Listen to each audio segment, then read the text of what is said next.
student, welcome back to my channel. Today in this video I am going to start a subject which is a signal system. So first of all, what is a signal? Signal is a physical quantity that varies with time, space or any other independent variable. Physical quantity means वो quantity जो आपकी practically exist करती है, जैसे कि electric current, voltage, speed kind of. तो physical quantity अगर आपकी वेरी करेगी टाइम, स्पेस और एनी अदर इंडिपेंडेंट वेरिएबल के साथ, तो आपका सिग्नल फॉर्म होता है. तो सिग्नल सिस्टम के केस में independent variable most of the case time रहेगा.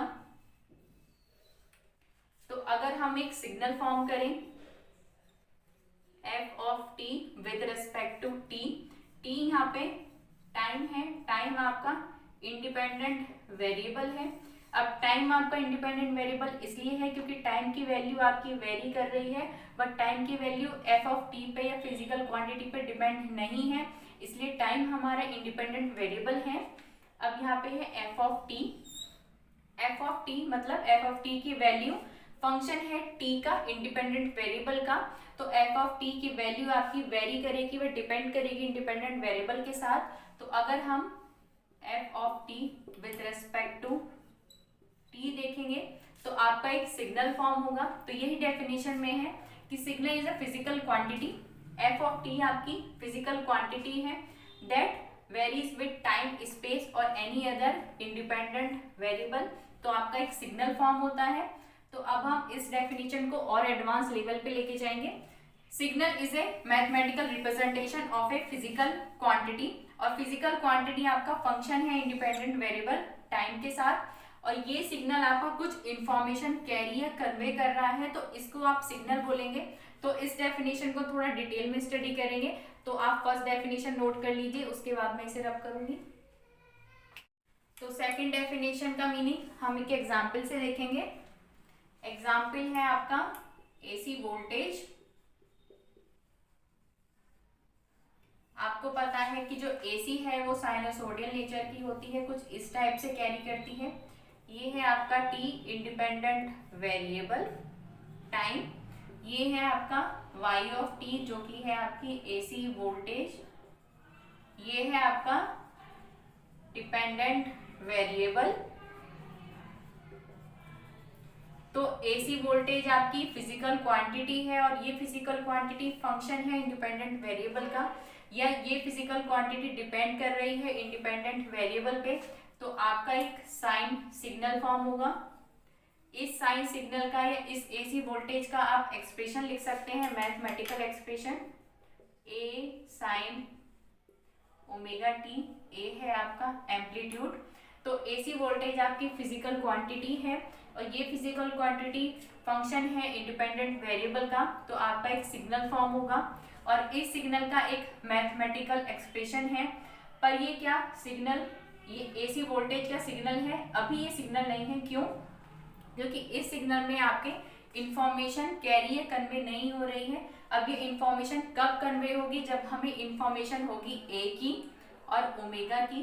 तो अगर हमें ए और ओमेगा की वैल्यू मेंशन होगी तो एसी वोल्टेज आपकी सिग्नल होगी. वो सिग्नल इस वजह से होगी क्योंकि एसी वोल्टेज आपकी फिजिकल क्वांटिटी है, और ये फिजिकल क्वांटिटी इंडिपेंडेंट वेरिएबल के साथ वेरी कर रही है, और इस फिजिकल क्वांटिटी का मैथमेटिकल एक्सप्रेशन है, और ये इंफॉर्मेशन कैरी करती है. तो ये आपका सिग्नल है. तो अब हम स्टडी करेंगे थर्ड डेफिनेशन और last definition of signal. Signal is a dependent variable और फंक्शन ऑफ टू और मोर इंडिपेंडेंट वेरिएबल. तो सिग्नल क्या है आपका? Dependent variable. ये है आपका वाई टी डिपेंडेंट वेरिएबल जो कि फंक्शन है वन और मोर इंडिपेंडेंट वेरिएबल का. तो वाई टी आपका फंक्शन है इंडिपेंडेंट वेरिएबल का. तो यहाँ पे आपका एक सिग्नल फॉर्म होता है, इसको सिग्नल बोलेंगे. तो अब हमें सिग्नल का अच्छा खासा आइडिया हो गया है. तो अब हम स्टडी करेंगे डिपेंडेंट वेरिएबल और इंडिपेंडेंट वेरिएबल को. तो पहले इसे रब करेंगे. तो वेरिएबल्स आपके टू टाइप्स के होते हैं. वेरिएबल्स टू टाइप्स के होते हैं. फर्स्ट है आपका डिपेंडेंट वेरिएबल.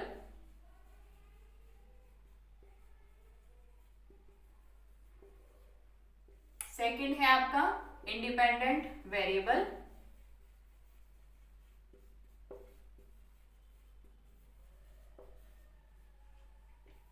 एग्जाम्पल के लिए हम एक सिग्नल ड्रॉ करते हैं. एक्स ऑफ ये आपके पास एक सिग्नल है। तो इसमें t टाइम है आपका इंडिपेंडेंट वेरिएबल,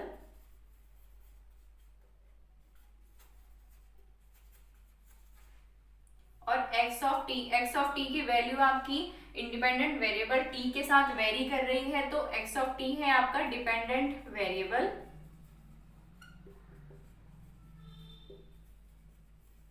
और एग्जाम्पल से समझते हैं।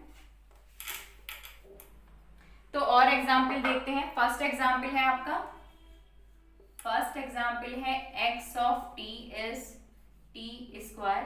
तो ये फंक्शन या ये सिग्नल t पे डिपेंड कर रहा है, इंडिपेंडेंट वेरिएबल पे डिपेंड कर रहा है।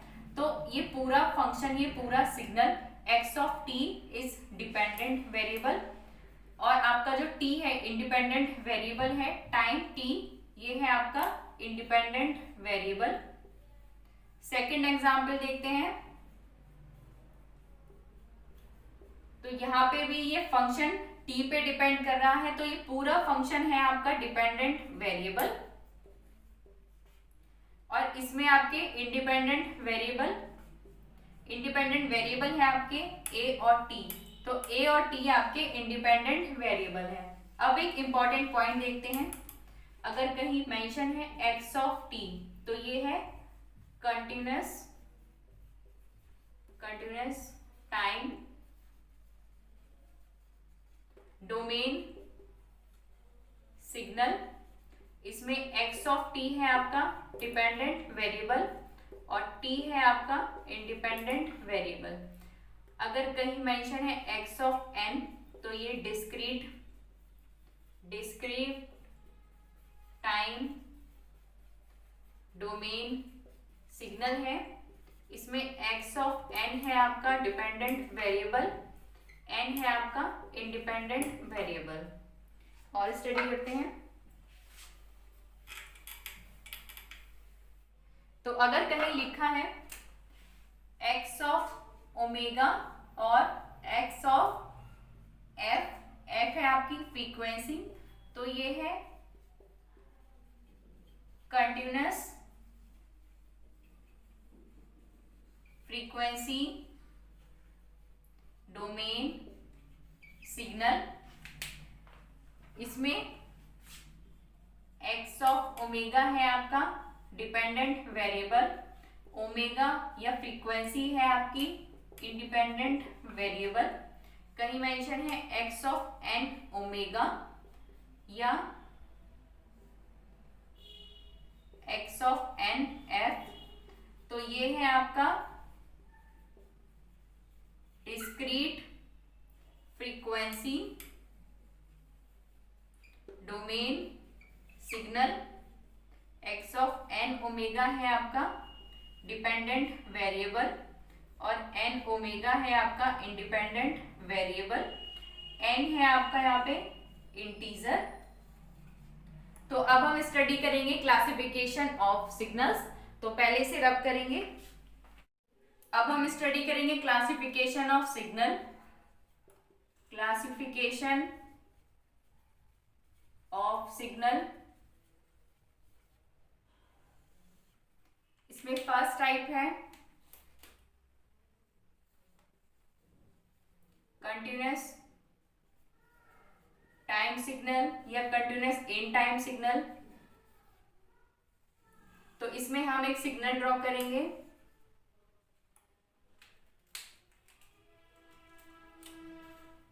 f of t with respect to t, t है इसमें इंडिपेंडेंट वेरिएबल और f ऑफ t है आपका डिपेंडेंट वेरिएबल। और आपका सिग्नल कुछ इस टाइप का है 0 to 4। तो आपका सिग्नल कहाँ तक एग्जिस्ट कर रहा है टाइम में 0 to 4। तो 0 to 4 के बीच में आपकी जो भी वैल्यू लाई करेगी उसके लिए आपका सिग्नल डिफाइंड है। जैसे कि t इक्वल टू 0.5, तो t इक्वल टू 0.5 यहाँ पे लाई करेगा, तो उसके लिए भी हमारा सिग्नल डिफाइंड है। t इक्वल टू 3.9, तो t इक्वल टू 3.9 यहाँ पे लाई करेगा, उसके लिए भी हमारा सिग्नल डिफाइंड है। तो कंटिन्यूअस टाइम सिग्नल क्या होता है? सिग्नल इज डिफाइंड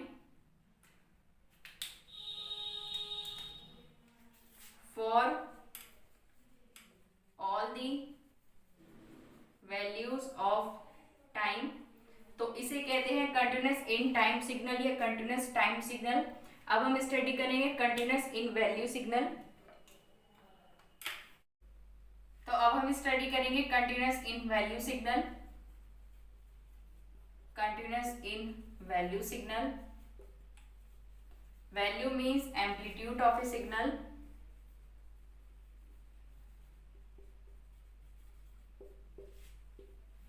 तो इसमें हम एक सिग्नल ड्रॉ करेंगे f of t with respect to t।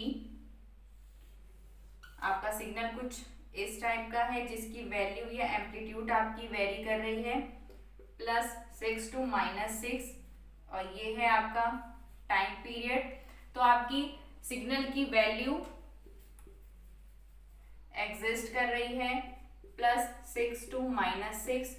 तो इस वैल्यू के बीच में आपकी जो भी वैल्यू आएगी वो आपकी सिग्नल में प्रेजेंट होगी।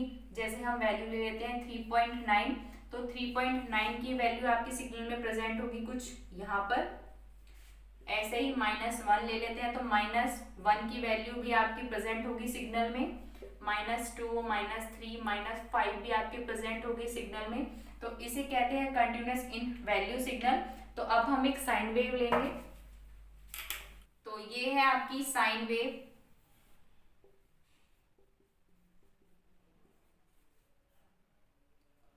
और इसका वैल्यू या एम्पलीट्यूड आपकी वेरी कर रही है +5 to -5, और ये है आपका टाइम। और ये जो सिग्नल है ये कंटिन्यूस इन वैल्यू और कंटिन्यूस इन टाइम सिग्नल है।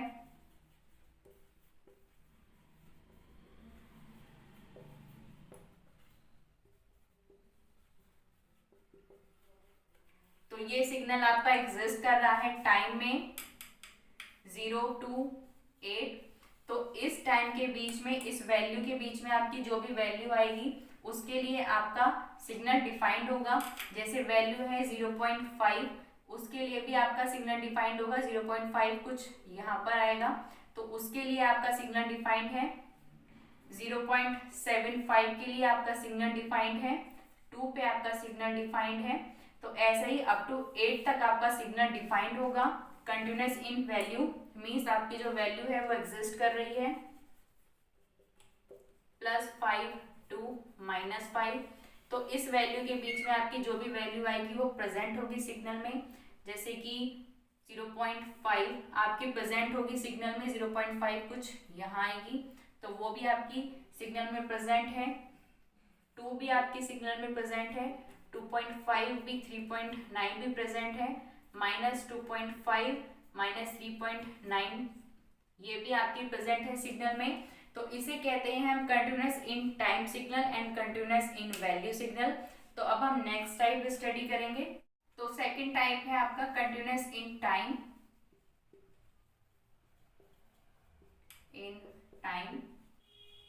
And discrete in value signal.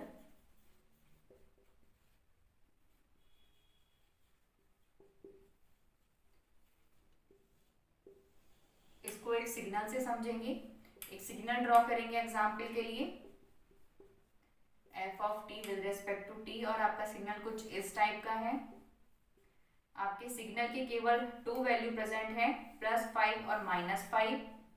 ये है आपका टाइम, और आपका जो टाइम है वो कॉन्टिन्यूस टाइप का है क्योंकि आपका जो सिग्नल एग्जिस्ट कर रहा है टाइम में 0 to 8। तो 0 to 8 के बीच में आपकी जो भी वैल्यू लाइक करेगी उसके लिए आपका सिग्नल डिफाइंड है।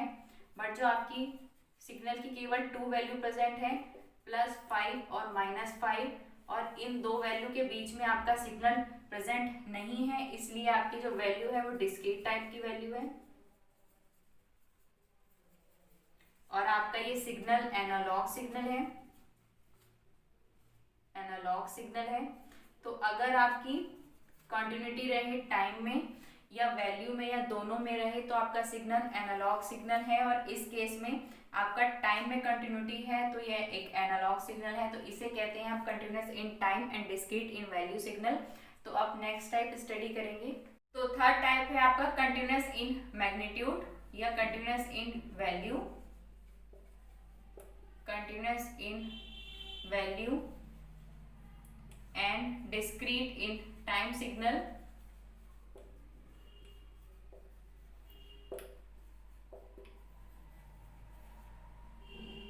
तो इसको एक एग्जाम्पल से समझेंगे। एग्जाम्पल के लिए हम एक साइन वेव लेंगे। ये है आपके पास sine wave y of t और इस साइन वेव का मैग्नीट्यूड है आपका या वैल्यू है आपकी +6 to -6। अब हम इस साइन वेव को मल्टीप्लाई करेंगे एक इम्पल्स ट्रेन से जो है आपका x ऑफ t। ये है आपकी इम्पल्स ट्रेन और आपकी इम्पल्स ट्रेन कुछ इस टाइप की दिखती है। ये है आपकी इम्पल्स ट्रेन जिसका वैल्यू या मैग्नीट्यूड है आपकी 1, वैल्यू या मैग्नीट्यूड है आपका 1 और आपका इंटरवल है और आपका इंटरवल्स है आपके 1 2 3 4 5 6 7 8 9 10 11। ये आपके इंटरवल्स हैं। तो अगर आपने इम्पल्स ट्रेन को अभी हम आगे स्टडी करेंगे बट अभी यहाँ समझने के पर्पज से इसे स्टडी कर रहे हैं। तो अगर हम दो सिग्नल को मल्टीप्लाई करें साइन वेव को और इम्पल्स ट्रेन को यानी कि y of t into x of t तो हमें कुछ इस टाइप का सिग्नल मिलेगा।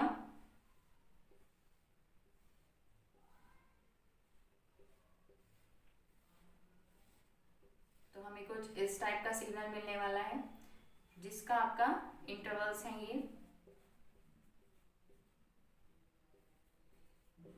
ये आपके इंटरवल्स हैं।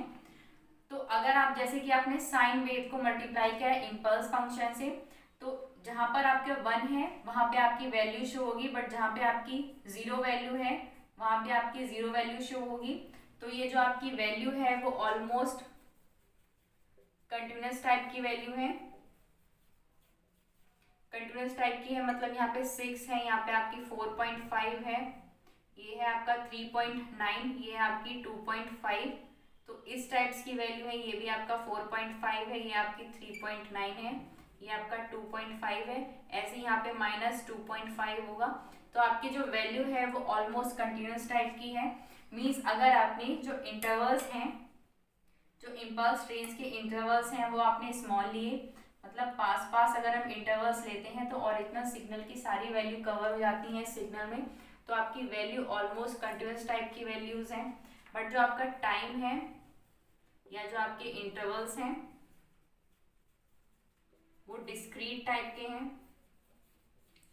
क्योंकि 0 और 1 के बीच में आपका 0.5 आता है। 0.5 पे आपकी वैल्यू डिफाइंड नहीं है इसलिए टाइम में इंटरवल डिस्क्रीट टाइप का है। तो इसे आप कहते हैं यूनिफॉर्म सैम्पलिंग। यूनिफॉर्म सैम्पलिंग किसे कहते हैं आप? तो यूनिफॉर्म सैम्पलिंग किसे कहते हैं आप?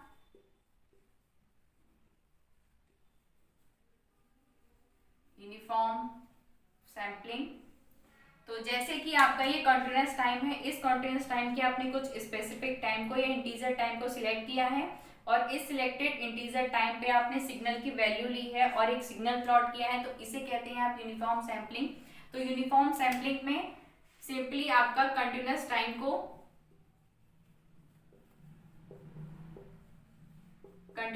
को डिस्क्रीट टाइम में कन्वर्ट किया जाता है। तो ये है आपका यूनिफॉर्म सैम्पलिंग। तो signal is defined only discrete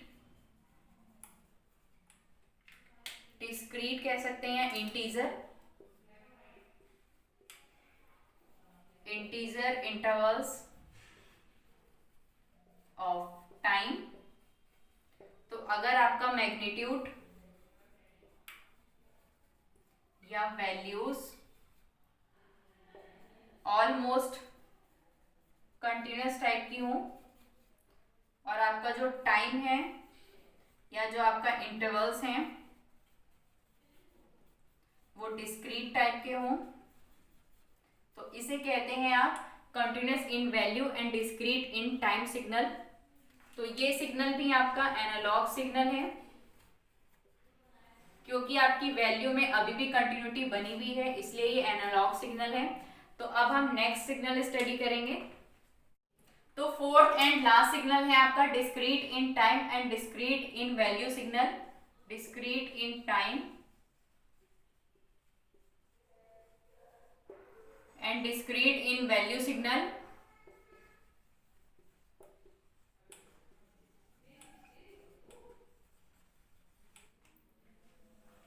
तो जैसे कि यूनिफॉर्म सैम्पलिंग में क्या होता है, आपका जो टाइम है या जो आपके इंटरवल्स हैं वो डिस्क्रीट फॉर्म के हैं, इंटीजर फॉर्म के हैं, बट जो आपकी सिग्नल की वैल्यू और एम्पलीट्यूड है वो कंटिन्यूस टाइप की है। तो अभी हमें सिग्नल की वैल्यू को भी डिस्क्रीट फॉर्म में करना है, तो इस प्रोसेस को कहते हैं quantization. It's mean uniform sampling के नेक्स्ट स्टेप है आपका क्वांटाइजेशन। तो एग्जाम्पल के लिए हम यही सिग्नल ले लेते हैं। तो अब हमें सिग्नल की वैल्यू को या सिग्नल के मैग्नीट्यूड को भी डिस्क्रीट फॉर्म में करना है, तो उसके लिए हमें क्वांटाइजेशन प्रोसेस करना पड़ेगा। इस प्रोसेस में हम क्या करते हैं, जैसे कि आपकी वैल्यू है 4.5, तो आप इस वैल्यू को राउंड ऑफ करेंगे, लिखेंगे 5, 3.9 को लिखेंगे 4, 2.5 को लिखेंगे 3। तो इस तरीके से हम एक डिसीजन अप्लाई करते हैं और वैल्यू को इंटीजर फॉर्म में कन्वर्ट करते हैं। तो क्वांटाइजेशन प्रोसेस के बाद आपका सिग्नल कुछ इस टाइप का दिखेगा। 2.5, 3, 3.9, 4, 4.5, 5, फिर आपका 6 आएगा, 4.5 है आपका 5, 4, 3, -3, -4, -5, -6। तो इस तरीके का आपका सिग्नल फॉर्म होगा।